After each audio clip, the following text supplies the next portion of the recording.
Hello, today I'm going to be reading Sergeant Grog and the Night of the Weasels by Rose Miller, narrated by Rick Bithell.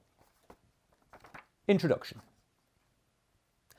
As the dark, circular-shaped craft drifted slowly in and out of the cloudy night sky, its captain, Paducah, peered through his binoculars and spoke to the crew. "You all know what to do, lads, so get ready to descend. We'll shortly be approaching our destination, and if all goes according to plan, we'll soon be rich." "How rich, Gaz?" asked one of the crew. "Rich enough for you to do whatever you want and live life to the full." "I'll settle for that," came back the reply. "That'll suit me too," said another. Paducah studied his map, which showed the craft was currently passing over the Kingdom of Gold and would soon be crossing the Sea of Serpents. They would follow the west coast until they passed over the Kingdom of Fun and Games and then on to the Land of Justice, their final goal. If this trip was successful, it would be a night to remember. Chapter 1. Guard Duty. It was 3 o'clock in the morning in the Land of Justice, where most of its tiny inhabitants were fast asleep. However, there was one person who was not asleep, and that was Sergeant Grog, who, at that very moment, was busy marching up and down the walkway of a high crystal wall, performing guard duty. This handsome, happy-go-lucky goblin was just 4 feet tall, had a round green face, big brown eyes, a long nose and pointy ears.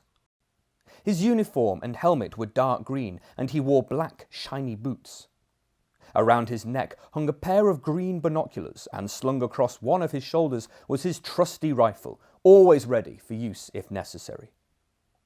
As he marched up and down the long walkway, he thought back to the days when he had been a young goblin living at home with his parents. From the time he could walk, there had only been one thing he wanted to do in life, and that was to be a soldier in the Goblin Army, just like his father. Chapter 2. In Trouble with the Colonel. Having seen enough of the castle, Grog gave a big yawn and trained his binoculars on the dark, starry sky. Suddenly, his sleepy eyes popped wide open in surprise as he spotted a mysterious, circular-shaped object floating high up in the sky in the direction of the barracks. He wondered what it could be, as it was making no sound. As he tried to take a closer look, the moon passed behind a cloud, making it impossible for him to see the object. He thought at first that it might have been a large bird. It was much too big for that, and besides, it was the wrong shape for a bird.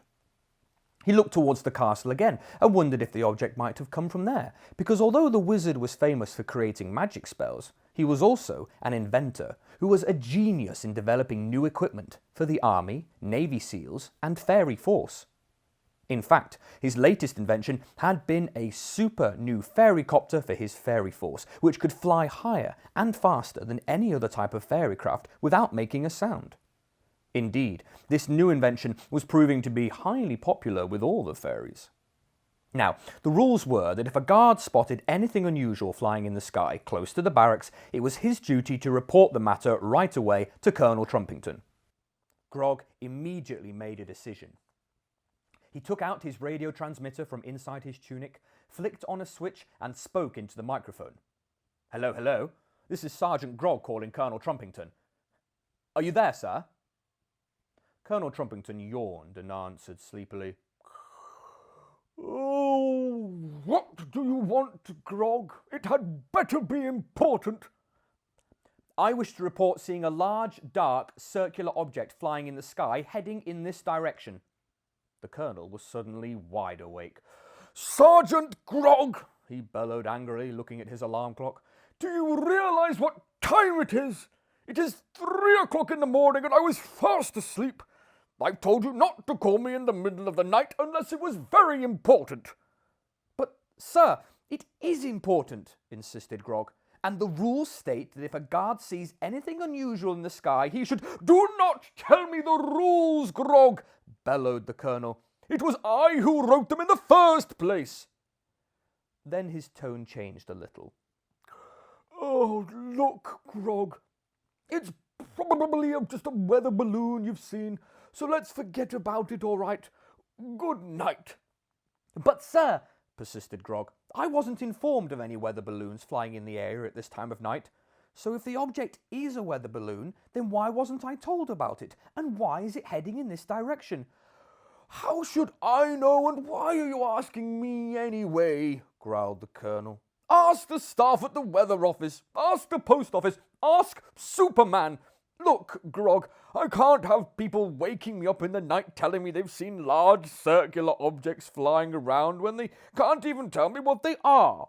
So, I would suggest that you stop playing around with that transmitter of yours and let me get some sleep. It may have skipped your tiny mind, but at 9 o'clock this morning I've got to take my elephant patrol out on a 10-mile march with full backpacks, so I need all the sleep I can get. Now, don't disturb me again, because if you do, you'll find yourself joining us on that march. Am I making myself clear, Sergeant Grog? Oh, yes, sir. Very clear. I promise I won't disturb you again. Good. Now let me get back to sleep, if I can, after being woken up in the middle of the night for nothing. Grog's hands were shaking, and his little heart was beating rapidly after his conversation with the Colonel, so he slowly counted up to 10 to calm down. As soon as he was feeling better, he decided not to call the weather office, just in case it was a weather balloon, and they made fun of him. So he put his radio transmitter away and continued to march up and down the walkway, carefully ignoring anything else that might be flying in the night sky, even if it was Superman.